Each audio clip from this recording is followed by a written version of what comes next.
একটা সময় ছিল যখন মেসেঞ্জার, হোয়াটসঅ্যাপ, ইমো এগুলো কিছু ছিল না। তবুও মানুষ একে অপরের সাথে চ্যাট করত, ভিডিও কলে কথা বলতো। কিন্তু এটা কিভাবে সম্ভব ছিল? সম্ভব ছিল স্কাইপের মাধ্যমে। Skype It's the Skype. মনে আছে সেই সুরটার কথা? একসময় এই একটা রিংটোন বাজলেই ঘরের পুরো আবহাওয়া বদলে যেত। এক দৌড়ে সবাই এসে জড়ো হতো কম্পিউটারের সামনে। কিন্তু ২০২৫ সালের ৫ই মে মাইক্রোসফট অফিসিয়ালি স্কাইপকে চিরকালের জন্য বন্ধ করে দেয়। Microsoft has announced it will be closing down Skype. সময়টা তখন ২০০৫ থেকে ২০১৫। ইন্টারনেটের স্পিড ছিল কচ্ছপের মতো। ওয়েবক্যামের ছবি ছিল ঝাপসা। কিন্তু সেই ভাঙা ভাঙা লাইনে স্ক্রিনের ওপারে বিদেশে থাকা বাবার মুখটা প্রথমবার দেখার যে আনন্দ, কিংবা মাঝরাতে দূর দেশে থাকা প্রিয় মানুষের সাথে ঘন্টার পর ঘন্টা কথা বলার যে আবেগ, তা কোটি কোটি টাকা দিয়েও আজ আর কেনা সম্ভব না। আজ আপনার ফোনে হোয়াটসঅ্যাপ আছে, অফিস মিটিংয়ের জন্য জুম বা টিমস আছে। কিন্তু একটা সত্য আমরা কেউ অস্বীকার করতে পারবো না, আমাদের পুরো একটা প্রজন্মকে ভিডিও কল জিনিসটার সাথে যে অ্যাপটি প্রথম পরিচয় করিয়ে দিয়েছিল, তার নাম হচ্ছে স্কাইপ। কিন্তু আজ ২০২৬ সালে দাঁড়িয়ে সেই স্কাইপ কোথায়? যে ব্র্যান্ডের নাম একসময় মানুষের মুখের ভাষা হয়ে গিয়েছিল, যেখানে মানুষ বলতো আমাকে স্কাইপ করিও, সেটা কিভাবে আজ প্রায় নিখোঁজ হয়ে গেল? আমি মাহফুজুর রহমান মাহিম আছি আপনাদের সাথে। আজকের ভিডিওতে আমরা জানবো বিলিয়ন ডলারের এই টেক জায়ান্টের উত্থান এবং নিজের পায়ে নিজের কুড়াল মেরে ধ্বংস করার এক অবিশ্বাস্য গল্প। এই ধ্বংসের রহস্য বুঝতে হলে আমাদের ফিরে যেতে হবে আজ থেকে ২৩ বছর আগে, ২০০৩ সালে। ডেনমার্কের জেনাস ফ্রিস এবং সুইডেনের নিকলাস জেনস্ট্রম নামের দুজন সাধারণ কিন্তু অত্যন্ত জেদি উদ্যোক্তা মাথায় এক পাগলাটে আইডিয়া নিয়ে এলেন। তাদের সাথে যোগ দিলেন এস্তোনিয়ার তিনজন জিনিয়াস প্রোগ্রামার, আহতি হেইনলা, প্রীত কাসাসালু এবং জান তানলিন। এর আগে এই টিমটি কাজা নামে একটি মিউজিক এবং ফাইল শেয়ারিং সফটওয়্যার বানিয়েছিল, যা ইন্টারনেট দুনিয়ায় বেশ শোরগোল ফেলেছিল। কিন্তু এবার তারা হাত দিলেন পৃথিবীর সবচেয়ে বড় একটি সমস্যায়। ২০০০ সালের শুরুর দিকে সেই দিনগুলোর কথা একবার চিন্তা করুন। তখন দেশের বাইরে থাকা কোনো আত্মীয় বা বন্ধুর সাথে ল্যান্ডলাইনে মাত্র ৫ মিনিট কথা বলতে গেলেও পকেট খালি হয়ে যেত। ইন্টারন্যাশনাল ফোন কল করা ছিল সাধারণ মানুষের জন্য এক চরম বিলাসিতা।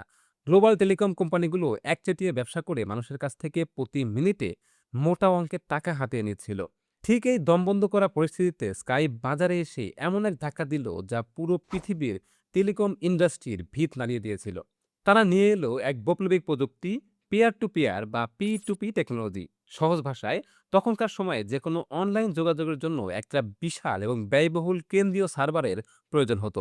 কিন্তু স্কাইপ বলল, আমাদের কোনো সার্ভারের দরকার নেই। তারা এমন এক সফটওয়্যার বানালো যা সরাসরি এক ইউজারের কম্পিউটারকে অন্য ইউজারের কম্পিউটারের সাথে ইন্টারনেটের মাধ্যমে জুড়ে দেয়। মাঝখানে কোনো মধ্যস্থভোগী নেই, কোনো সার্ভারের খরচ নেই। ফলে স্কাইপ সম্পূর্ণ বিনামূল্যে নিখুঁত ভয়েস কলের সুবিধা নিয়ে এলো। উইন্ডোজ কম্পিউটারে ছোট্ট একটা সফটওয়্যার ইনস্টল করলেই হলো, বাকিটা ম্যাজিক। তারা বুক ফুলিয়ে দুনিয়াকে জানিয়ে দিল, এখন থেকে পৃথিবীর যে কোনো প্রান্তে যত খুশি ইচ্ছা কথা বলুন, একটা টাকাও দেওয়া লাগবে না। ইন্টারনেট আর যোগাযোগের ইতিহাসে এর চেয়ে বড় এবং এর চেয়ে সস্তা বিপ্লব এর আগে আর কখনোই আসেনি। আর এই ফ্রি অফারের লোভ সামলাতে না পেরে কোটি কোটি মানুষ হুমড়ি খেয়ে পড়ল স্কাইপের উপরে। ফ্রি কলের এই জাদু পুরো দুনিয়ায় জাস্ট দাবানলের মতো ছড়িয়ে পড়ল। ইন্টারনেট ব্যবহারকারীরা যেন এই একটা জিনিসের জন্যই অপেক্ষা করছিলেন। তো স্কাইপের গ্রোথ বা ইউজার বাড়ার গতি দেখলে আজকের যুগের যে কোনো বড় স্টার্ট আপের চোখ কপালে উঠে যাবে। ২০০৪ সালে অর্থাৎ শুরুর মাত্র ১ বছরের মাথায় তাদের ইউজার সংখ্যা দাঁড়ায় ১,১০,০০,০০০। ২০০৫ সালে তা ১ লাফে ৫ গুণ বেড়ে গিয়ে দাঁড়ায় ৫,৪০,০০,০০০। ২০০৮ সালে এসে স্কাইপ সব রেকর্ড ভেঙে ৪০ কোটি ইউজারের মাইলফলক স্পর্শ করে। আর ২০১১ সাল নাগাদ স্কাইপের টোটাল রেজিস্টার্ড অ্যাকাউন্টের সংখ্যা দাঁড়ায় প্রায় ৬৬ কোটিতে। চিন্তা করতে পারেন, প্রতিদিন প্রায় ৩ কোটি মানুষ এই অ্যাপে অ্যাক্টিভ থাকতো। অবস্থা এমন এক পর্যায়ে পৌঁছালো যে সারা পৃথিবীতে যত আন্তর্জাতিক ফোন কল হতো তার প্রায় ১/৩ বা ৩৩% কল একাই হ্যান্ডেল করতে শুরু করলো স্কাইপ। জনপ্রিয়তা যখন আকাশ ছুঁল, তখন গুগল বা জেরক্সের মতোই এক অবিশ্বাস্য ঘটনা ঘটল। ২০০৯ সালে বিখ্যাত অক্সফোর্ড ইংলিশ ডিকশনারিতে স্কাইপ শব্দটিকে অফিসিয়ালি একটি ভার্ব বা ক্রিয়াপদ হিসেবে অন্তর্ভুক্ত করা হয়। মানুষ তখন আর বলতো না যে আমাকে একটা ভিডিও কল দিও। মানুষ তখন সরাসরি বলতো, আমাকে একটু স্কাইপ করো তো। এখন একটা মিলিয়ন ডলারের প্রশ্ন মাথায় আসতেই পারে। কম্পিউটার থেকে কম্পিউটারে ভিডিও কল ফ্রি, মেসেজ পাঠানো ফ্রি, অ্যাপ ডাউনলোড করাও ফ্রি। তাহলে স্কাইপ চলতো কিভাবে? তারা বিলিয়ন ডলারের কোম্পানি বা হলো কি করে? আসলে স্কাইপের পেছনে কাজ করছিল এক জিনিয়াস বিজনেস মডেল, যাকে বলা হয় ফ্রিমিয়াম মডেল। অর্থাৎ বেসিক সেবা একদম ফ্রি, কিন্তু প্রিমিয়াম সার্ভিসের জন্য টাকা লাগবে। আর স্কাইপের এই প্রিমিয়াম জাদুর নাম ছিল স্কাইপ আউট এবং স্কাইপ ইন। ধরে নিন আপনার বাবা সৌদি আরবে আছেন, কিন্তু ওনার কাছে কোনো কম্পিউটার বা ইন্টারনেট নেই। আছে সাধারণ একটা বাটন মোবাইল। আপনি বাংলাদেশ থেকে স্কাইপ অ্যাপের মাধ্যমে সরাসরি ওনার ওই বাটন মোবাইলে বা ওখানকার ল্যান্ডলাইন নাম্বারে কল করতে পারতেন। আর এর জন্য স্কাইপ কাটতো নামমাত্র কিছু চার্জ, যেটাকে বলা হয় স্কাইপ ক্রেডিট। সাধারণ টেলিকম অপারেটরদের আন্তর্জাতিক কলের তুলনায় এই রেট ছিল অবিশ্বাস্য রকমের সস্তা। ফলে কোটি কোটি প্রবাসী এবং ব্যবসায়ী এই ফিচারের উপরে হুমড়ি খেয়ে পড়েন। এর পাশাপাশি তারা চালু করে মান্থলি সাবস্ক্রিপশন এবং কর্পোরেট বিজনেস অ্যাকাউন্ট।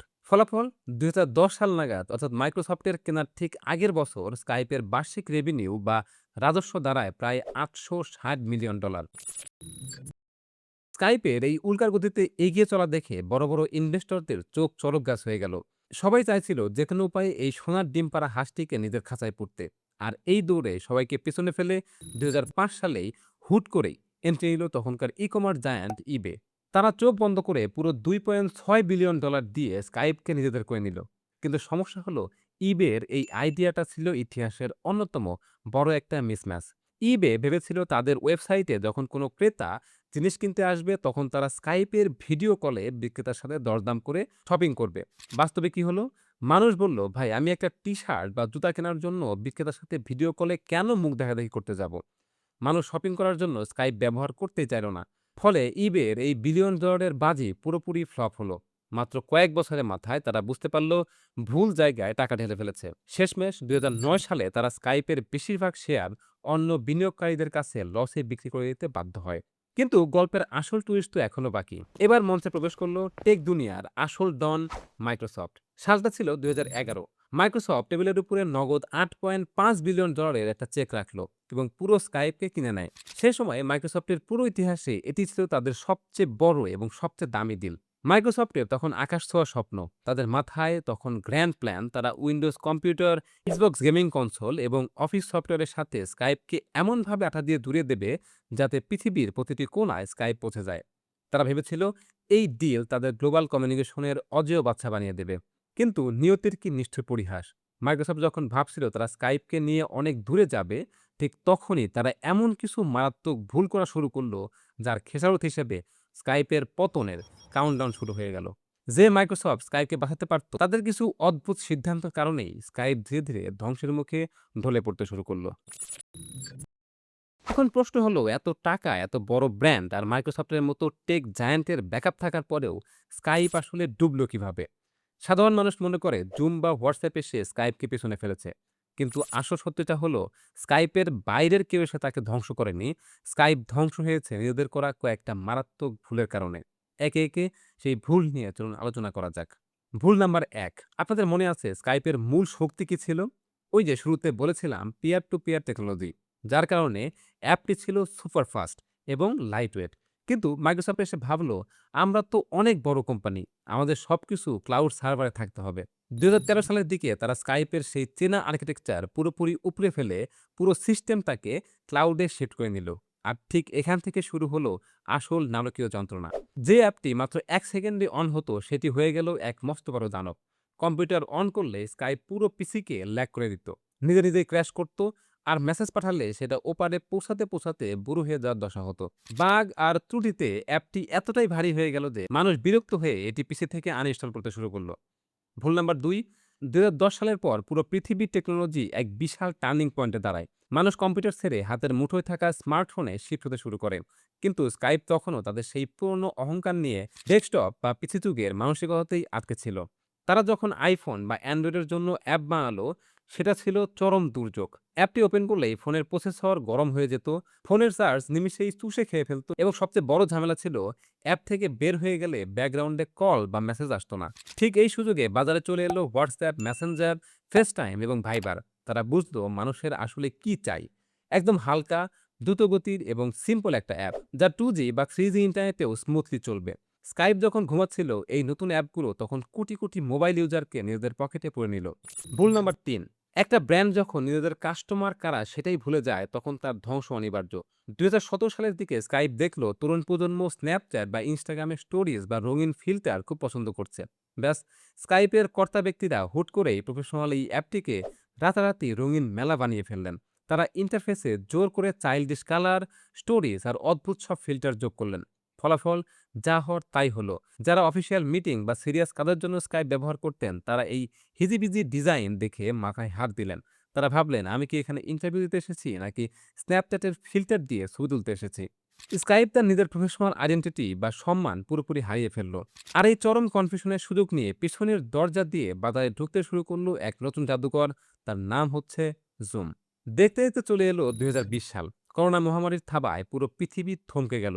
মানুষ বন্দী হয়ে পড়ল চার দেয়ালের মাঝে। স্কুল, কলেজ, অফিস, আদালত সবকিছুই রাতারাতি শিফট হলো অনলাইনে।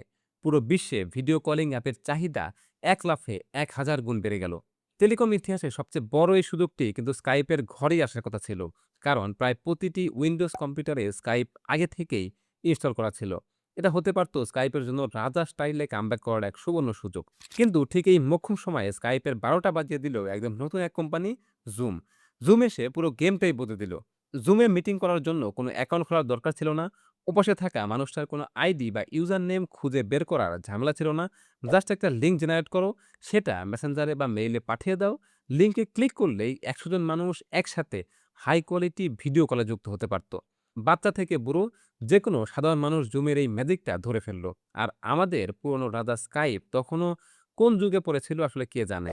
স্কাইপে কাউকে কল দিতে হলে আগে তাকে রিকোয়েস্ট পাঠাতে হতো, সে অ্যাকসেপ্ট করলে তারপর আইডি খুঁজে অ্যাড করতে হতো। অনেক সময় সাইন ইন করতেই ইউজাররা পাসওয়ার্ড ভুলে বসে থাকতো। জুম যখন রকেটের গতিতে বিলিয়ন ডলারের কোম্পানি হয়ে উঠছে, তখন স্বয়ং মাইক্রোসফটও বুঝতে পারল ভাঙা হাড়ি জোড়া দিয়ে আর লাভ নেই। স্কাইপকে দিয়ে এই যুদ্ধে জেতা আর সম্ভব না। মাইক্রোসফট তখন খুব ঠান্ডা মাথায় স্কাইপকে লাইফ সাপোর্ট থেকে খুলে নেওয়ার সিদ্ধান্ত নিল। তারা তাদের সম্পূর্ণ ফোকাস এবং টাকা ঘুরিয়ে দিল তাদের নতুন কর্পোরেট অ্যাপ মাইক্রোসফট টিমসের দিকে। ২০২১ সালের ৩১শে জুলাই তারা officially Skype for business online চিরকালের জন্য বন্ধ করে দেয়। আজ ২০২৬ সালে দাঁড়িয়ে আপনি যদি আপনার পিসির টাচ বারে বা ফোনের অ্যাপের গ্যালারিতে খোঁজেন, হয়তো এখনো স্কাইপ অ্যাপটি ধুলোবালি মেখে এক কোনায় পড়ে থাকতে দেখবেন। সেই চেনা রিংটোনটি আর ঘরের কাউকে আনন্দিত করে তোলে না। আমাদের চ্যাট লিস্টের প্রিয় মানুষগুলো আজ হোয়াটসঅ্যাপে ব্যস্ত, আর অফিসের কলিগরা ব্যস্ত জুম কিংবা টিমসের কোনো ফর্মাল মিটিংয়ে। স্কাইপের এই রাজকীয় উত্থান আর নিঃশব্দ পতন পুরো পৃথিবীর সব বিজনেস এবং আমাদের সাধারণ জীবনের জন্য এক মস্ত বড় শিক্ষা। আপনি অতীতে যত বড় কিংবদন্তি হন না কেন, আপনার পকেটে যত বিলিয়ন ডলারই থাকুক না কেন, সময়ের সাথে যদি নিজেকে সহজ, দ্রুত আর যুগের উপযোগী করে পরিবর্তন করতে না পারেন, তবে একসময় রাজাকেও নির্মমভাবে ইতিহাসের আস্থা করিয়ে হারিয়ে যেতে হয়। আপনার জীবনের প্রথম ভিডিও কলের স্মৃতিকে স্কাইপকে ঘিরেই ছিল? স্কাইপকে নিয়ে আপনার গুরুত্বপূর্ণ কোনো মোমেন্ট থাকলে সেটা অবশ্যই কমেন্ট বক্সে জানাতে পারেন। আজকের ভিডিও এতটুকুই। ভালো লাগলে অবশ্যই শেয়ার দিবেন। ধন্যবাদ।